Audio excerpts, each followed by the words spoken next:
Salam, hər vaxtınız xeyir. Bu günləri mən istəyərdim biraz danışım özünü tanıma haqqında, özünü tanıma nədir, nəyə lazımdır, nə üçün lazımdır.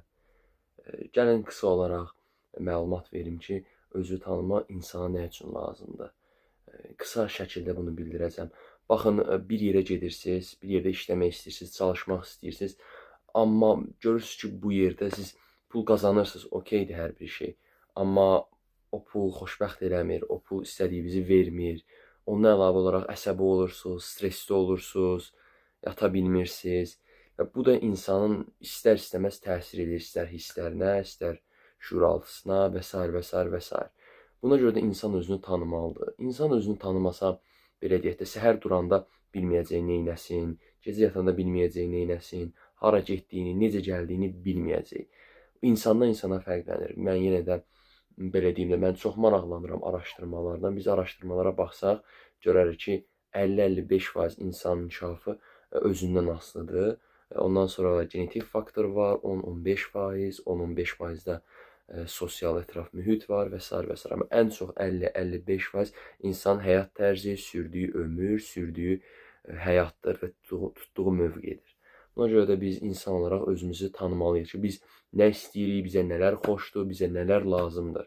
Bunu biz psixoloji yöndən də tapıb, maraqlanıb tapa bilərik. Buna misal olaraq yanğın nəzəriyyələrinə baxa bilərik. Misal üçün, ekstravert, ondan sonra introvert. Bunun testlərini verib öyrənə bilərsiniz.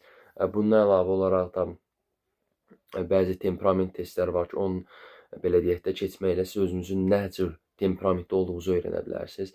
Mən qısa olaraq məlumat vermək istəyərəm. Sanguinik, xolerik, flegmatik, melanxolik. Məsələn, çıxmısınız xolerik tipində adam.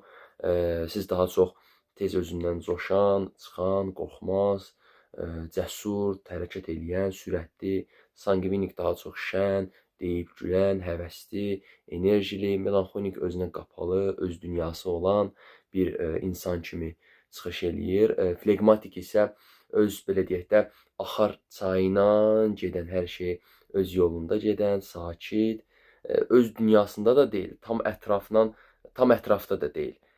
Hər şey sakit, öz yolunda, səbirli, təmkinli.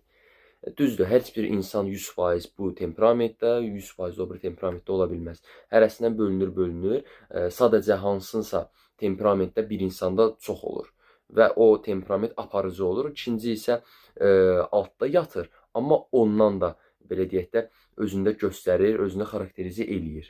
Bundan əlavə olaraq da başqa testlər də verə bilərsiniz. Misal üçün, MBTI testləri var. Bu da hal-hazırda şərqdə çox populyardır.